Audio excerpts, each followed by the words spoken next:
મિત્રો, આજે આપણે વાત કરીશું ચહેરમાની પ્રાગટ કથા વિશે। આ વાત અંદાજે 1000 વર્ષ પહેલાની છે। એક રાજપૂત દરબારની પૂજા આરાધનાથી પ્રસન્ન થઈને માં ચામુંડાએ રાજપૂત દરબાર કુળમાં દીકરી સ્વરૂપે જન્મ ધારણ કર્યો હતો।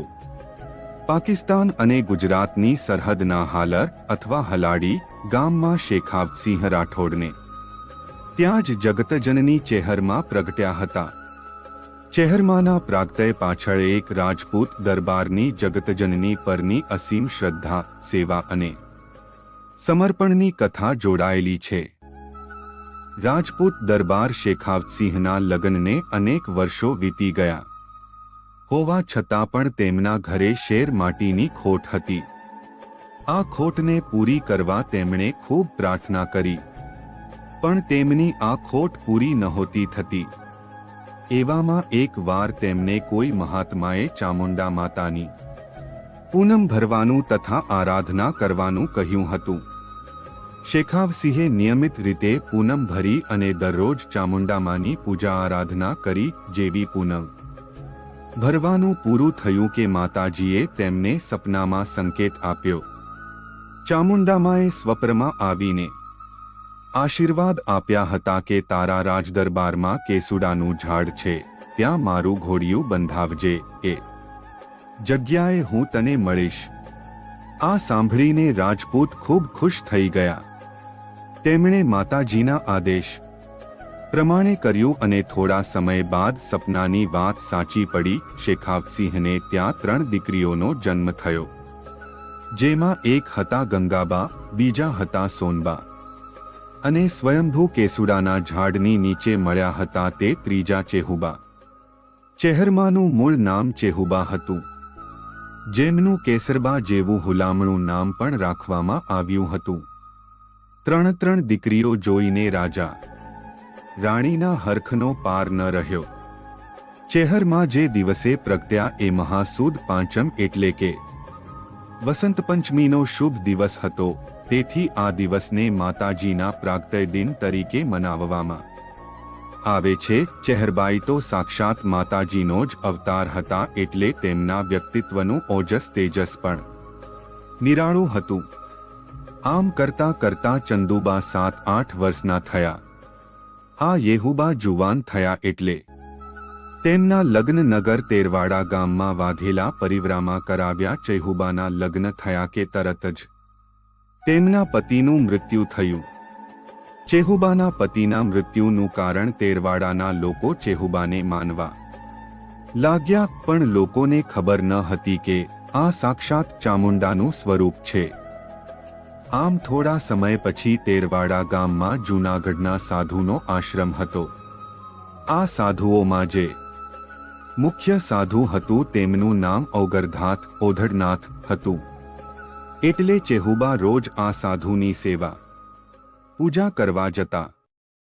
ગુરુ ઔગરધાથ એ બહુ સમય પ્રસાર કાર્ય પછી ચેહરમાને એકનિષ્ઠ બનાવ્યા અને તેમને તૈયાર કર્યા। આધ્યાત્મિક તાલીમ આપીને પછી ચેહરમાને તેમને નિષ્ણાંત બનાવ્યા આધ્યાત્મિક અને તાંત્રિક વિદ્યામાં।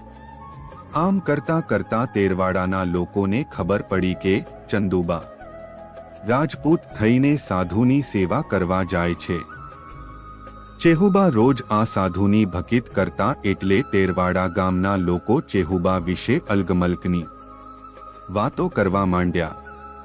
એટલે વાઘેલા પરિવારે ચેકુબાને સૂચના આપી કે આજ પછી આ સાધુની સેવા કરવા તમારે જાઉં નહીં। પરંતુ તોય ચેહુબા આ સુધીની સેવા ભકિત કરવા જતા એક દિવસ આ વાઘેલા રાજપૂતોએ વિચાર કર્યો કે આ બાઈ આપણું કીધું માનતી નથી, આપણે આ બાઈ જોઈએ નહીં, અને ચેહુબાને મારી નાખવાનો કારસો ઘડ્યો। પછી ચેહુબાને તેરવાડા ગામની વાવમાં ફેંકી દીધા। જેવા ચેહુબાને વાવમાં નાખ્યા એટલે વાવમાંથી અવાજ આવ્યો કે અલ્યા, તમે મને ઓળખી ના શક્યા, હું ચામુંડાનું સ્વરૂપ ચેહુબ હતી, પણ આજથી ચેહર માતા તરીકે જગતમાં ઓળખાઈશ। અને જતા જતા મારી ચેહરની એક વાત સાંભળતા કે તમારા આ નગર તેરવાડા ગામને ઉજ્જડ બનાવવું ને તો એમ માનજો કે ચેહર માતા બોલ્યા હતા. પછી ચેહર માતાએ વિચાર કર્યો કે હું આ કૂવામાં જ બેસી રહીશ તો મને ઓળખશે કોણ? આ વિચારીને ચેહર માતા રથડો જોડીને મરતોલીની મીઠી વરખડીએ ઉતર્યા. ત્યારે મરતોલી ગામ જૂનું આયરોનું ગામ હતું અને આવી રીતે માતાજીનું મરતોલીમાં પ્રાગટ્ય થયું અને મરતોલીના લોકોને ખાલી ચેહરમાના નામ જપવાથી ઘણા ફાયદા થવા લાગ્યા અને ચેહરમાં પણ બધાને આશીર્વાદ આપતી હતી અને તેમની ઈચ્છાઓ પૂરી કરતી હતી. ચેહરમાં રોજના 3 સ્વરૂપ બદલે છે.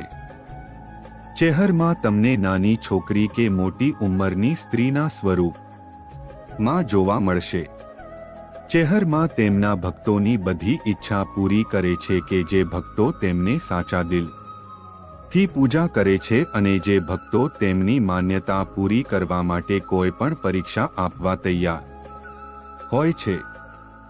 ચેહરમાં હંમેશા સત્યનો સાથ આપે છે અને જૂઠાણું બંધ કરે છે. ચેહરમાં એ ચામુંડામાં નું બીજું સ્વરૂપ છે. ચેહરમાં તેમના સાચા ભક્તોને જ દર્શન આપે છે.